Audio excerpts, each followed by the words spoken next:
Good morning. Today going to talk about purchase procedure. Inventory control and purchase management എന്ന് പറയുന്ന ടോപ്പിക്കിലെ ഒരു പോർഷനാണ് purchase procedure. അതിനെക്കുറിച്ചിട്ടാണ് നമ്മൾ ഇന്ന് ഡിസ്കസ് ചെയ്യുന്നത്. ഏതൊക്കെ പ്രൊസീജിയറിലൂടെയാണ് പ്രക്രിയകളിലൂടെയാണ് പർച്ചേസ് ചെയ്യുന്നത്. First, recognition of the need. The initiation of the procedure starts with the recognition of the need by the needy section. The demand lodged with the purchase department in the prescribed purchase requisition form forwarded by the authorized person either directly or through the stores department. നമുക്ക് ഏത് ഡിപ്പാർട്ട്മെൻറ്റിനാണ് ആ product material ആവശ്യമായിട്ടുള്ളത് അത് നമ്മൾ എന്ത് ചെയ്യാണ്, requisition കൊടുക്കുകയാണ്, purchase requisition കൊടുക്കുകയാണ്. അത് ഒന്നുകിൽ ഡയറക്റ്റ്ലി പർച്ചേസ് ഡിപ്പാർട്ട്മെൻറ്റ്, ആ ഡിപ്പാർട്ട്മെൻറ്റിൻ്റെ ഹെഡ് പർച്ചേസ് ഡിപ്പാർട്ട്മെൻറ്റിന് കൊടുക്കാം, അല്ലെങ്കിൽ എന്താണ് സ്റ്റോർസ് ഡിപ്പാർട്ട്മെൻറ്റ് ഹെഡാണ്, സ്റ്റോർസിലാണ് റിക്വസ്റ്റ് ചെയ്യുക. നമ്മൾ ഓരോ ഡിപ്പാർട്ട്മെൻറ്റ് വന്നിട്ട് സ്റ്റോർസിലാണ് റിക്വസ്റ്റ് ചെയ്യുക. റിക്വസ്റ്റ് ചെയ്യുമ്പോൾ സ്റ്റോറാണ് പർച്ചേസ് ഡിപ്പാർട്ട്മെൻറ്റിന് പാസ് ചെയ്യണത്. ഇന്ന മെറ്റീരിയൽ സ്റ്റോക്ക് ഇല്ല എന്ന് പറഞ്ഞിട്ട് ഇൻഫോർമേഷൻ കൊടുക്കുന്നത് പർച്ചേസ് ഡിപ്പാർട്ട്മെൻറ്റിന് ഇൻഫോർമേഷൻ കൊടുക്കുന്നത് സ്റ്റോർസ് ഡിപ്പാർട്ട്മെൻറ്റാണ്. അപ്പോൾ ആദ്യം റെക്കഗ്നേഷൻ ഓഫ് ദ നീഡ്, ഏത് ഡിപ്പാർട്ട്മെൻറ്റിനാണ് അത് ആവശ്യമായിട്ട് വരണേ, അപ്പോൾ ആ ഡിപ്പാർട്ട്മെൻറ്റ് ആവശ്യപ്പെട്ടിട്ട് നമ്മൾ അവിടേക്ക് ഓർഡർ കൊടുക്കുകയാണ് ചെയ്യുന്നത്. Then specify details such as specification of material, quality, quantity, suggested supplier, അങ്ങനെയുള്ള കാര്യങ്ങളൊക്കെ ആ റിക്വസിഷനിൽ, ആ പർച്ചേസ് റിക്വസിഷൻ ലെറ്റർ എന്ന് പറഞ്ഞിട്ടുള്ള ഒരു ഫോമാണ്, ആ ഫോമിൽ ഉണ്ടായിരിക്കും. അതായത് ഏത് ക്വാളിറ്റി വേണം, നമ്മളുടെ ഉദ്ദേശിക്കുന്ന ക്വാളിറ്റി എന്താണ്, എത്ര ക്വാണ്ടിറ്റി വേണം, പിന്നെ അതിന് പ്രത്യേകിച്ച് വേണ്ട സ്പെസിഫിക്കേഷൻസ്, നമ്മൾ സജസ്റ്റ് ചെയ്യുന്ന സപ്ലയർ, നമ്മൾ ഒന്നിലധികം സപ്ലയേഴ്സിൻ്റെ കയ്യിൽ നിന്ന് നമ്മൾ വാങ്ങുന്നുണ്ടായിരിക്കും. അപ്പോൾ ഏതെങ്കിലും ഒരു സപ്ലയറുടെ ഗുഡ്സ് ആയിരിക്കും മെറ്റീരിയൽ നമുക്ക് പ്രോപ്പറായിട്ട് തോന്നിയിട്ടുണ്ടാവുക. അതായത് അത് പ്രൊഡ്യൂസ് ചെയ്യുന്ന ഡിപ്പാർട്ട്മെൻറ്റിന് പ്രോപ്പറായിട്ട് തോന്നിയിട്ടുണ്ടാവും. അപ്പോൾ ആ ഡിപ്പാർട്ട്മെൻറ്റ് ആ സപ്ലയറെയാണ് സജസ്റ്റ് ചെയ്യുന്നത്. Low value sundries or items common use of the purchase of the stock while costlier special items are purchased according to the production programme. സാധാരണ കോമൺ വാല്യൂ റേറ്റ് കുറവുള്ളതൊക്കെ ആണെങ്കിൽ സാധാരണ ഓർഡർ ചെയ്തിട്ട് ഇങ്ങനെ കൊടുക്കും, അല്ലെങ്കിൽ മറ്റേത് സ്പെഷ്യൽ ആയിട്ടുള്ള പർച്ചേസ് ഡിപ്പാർട്ട്മെൻറ്റ് പ്രത്യേകമായിട്ട് ഓർഡർ കിട്ടിയാൽ മാത്രമേ വാങ്ങാൻ പറ്റുള്ളൂ. ദെൻ അതോടുകൂടിയുള്ളത് such purchase are approved by the board of directors. ഈ ഇത് കോമൺ ആയിട്ടുള്ള സാധനങ്ങളാണ്, എപ്പോഴും വാങ്ങുന്ന സാധനമാണെങ്കിൽ പ്രത്യേകിച്ച് ബോർഡ് ഓഫ് ഡയറക്ടേഴ്സിൻ്റെ പെർമിഷനൊന്നും നമുക്ക് വാങ്ങണ്ട.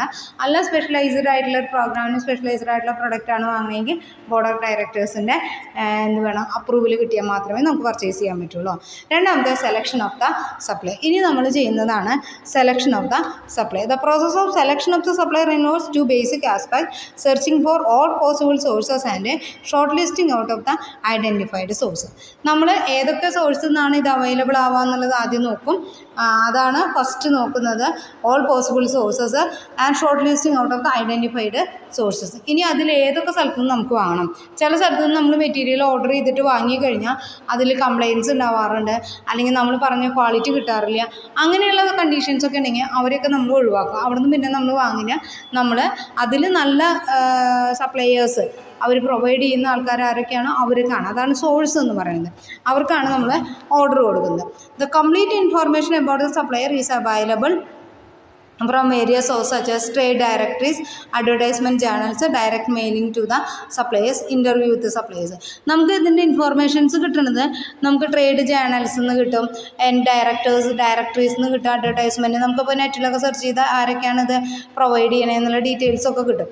അങ്ങനെ പല ടൈപ്പ് സ്ഥലത്ത് നിന്ന് എന്ത് കിട്ടും, ബിസിനസ് അസോസിയേഷൻസ്, ട്രേഡ് ഫെയറുകൾ, എക്സിബിഷൻസൊക്കെ നടക്കുമ്പോൾ അതിൽ നിന്ന് ഇന്ന ഗുഡ്സുകൾ ഇവർ പ്രൊവൈഡ് ചെയ്യുന്നുണ്ട് എന്നുള്ള ഇൻഫോർമേഷൻ പ്രൊവൈഡ് ചെയ്യും.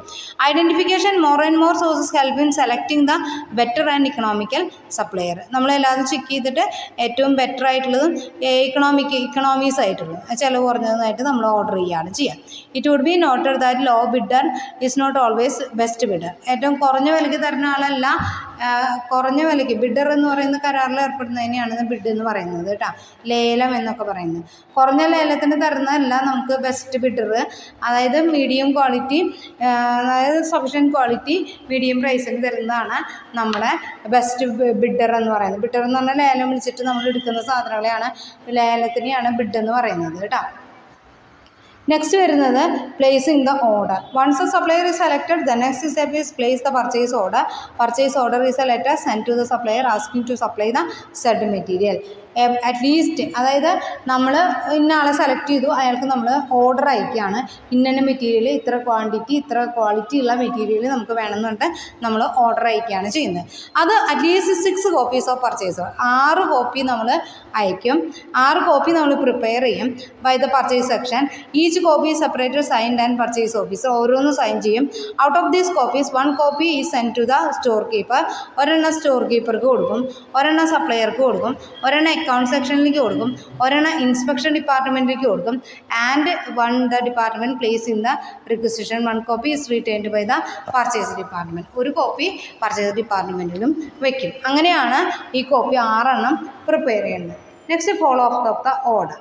Follow up procedure should be employed wherever the cost and risk resulting from the delayed deliveries of materials are greater than cost of follow up procedure. നമ്മൾ ഇടയ്ക്ക് ഫോളോ ചെയ്യും ഇന്ന മെറ്റീരിയൽ, നമ്മളൊരു 3 months കഴിഞ്ഞിട്ടൊക്കെയാണ് നമ്മൾ വാങ്ങണമെങ്കിൽ നമ്മളത് follow up ചെയ്യും. എങ്ങനെയാണ് മെറ്റീരിയലിൻ്റെ വർക്ക് എത്രമാത്രം കഴിഞ്ഞിട്ടുണ്ട്, എന്നൊക്കെ മെറ്റീരിയൽ കറക്റ്റ് ഡേറ്റിന് തന്നെ കിട്ടില്ലേ എന്നുള്ള കാര്യങ്ങളൊക്കെ നമ്മൾ ഫോളോ അപ്പ് ചെയ്യണം. കറക്റ്റായിട്ട് ഡെലിവറി ചെയ്യില്ലേ, ചിലതൊക്കെ ഡെലിവറി ചെയ്യില്ല, നമ്മൾ പോയിട്ട് വാങ്ങേണ്ടതായിട്ട് വരും.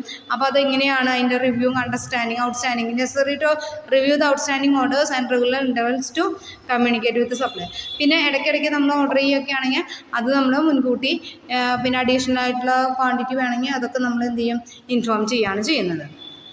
നെക്സ്റ്റ് വരുന്നത് receiving and inspection of the material. Next സ്റ്റെപ്പാണ് എന്ത് ചെയ്യുക, the receiving department receives the material supplied by the vendor. ആ വെൻഡർ സപ്ലൈ ചെയ്തിട്ടുള്ള മെറ്റീരിയലൊക്കെ നമ്മൾ വെരിഫൈ ചെയ്യാണ്. The quantity is verified and tallied with the purchase order.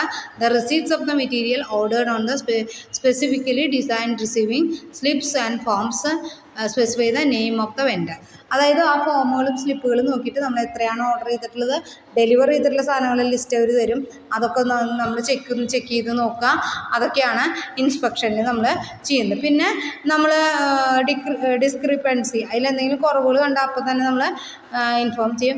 അതുപോലെ ഇൻഫീരിയോറിറ്റി ഓഫ് മെറ്റീരിയലിൻ്റെ ക്വാളിറ്റി കുറവൊക്കെ ആണെങ്കിൽ അപ്പോൾ തന്നെ തിരിച്ചയച്ചിട്ട് മെറ്റീരിയൽ പർച്ചേസ് ചെയ്യും. നെക്സ്റ്റ് വരുന്നത് payment of the invoice. When the goods are received in satisfactory condition, the invoice is checked before it approved for the payment. The invoice is checked to see that the goods were duly authorized to purchase and they were properly ordered. പിന്നെ നമ്മൾ പറഞ്ഞ payment of invoice ആണ്. നമ്മൾ payment കൊടുക്കുകയാണ് ചെയ്യുക. Then goods duly authorised purchase കിട്ടി, നമുക്ക് സാധനങ്ങൾ കിട്ടിക്കഴിഞ്ഞാൽ നമ്മൾ എന്ത് ചെയ്യും, അത് പ്രോപ്പറായിട്ട് പേയ്മെൻറ്റ് നടക്കും. പിന്നെ maintenance of record. Maintenance of record is an important part of the parcel of the efficient purchase function in the industrial firm. Most of the purchases are repeat orders and hence past record serves a good guide to the future action.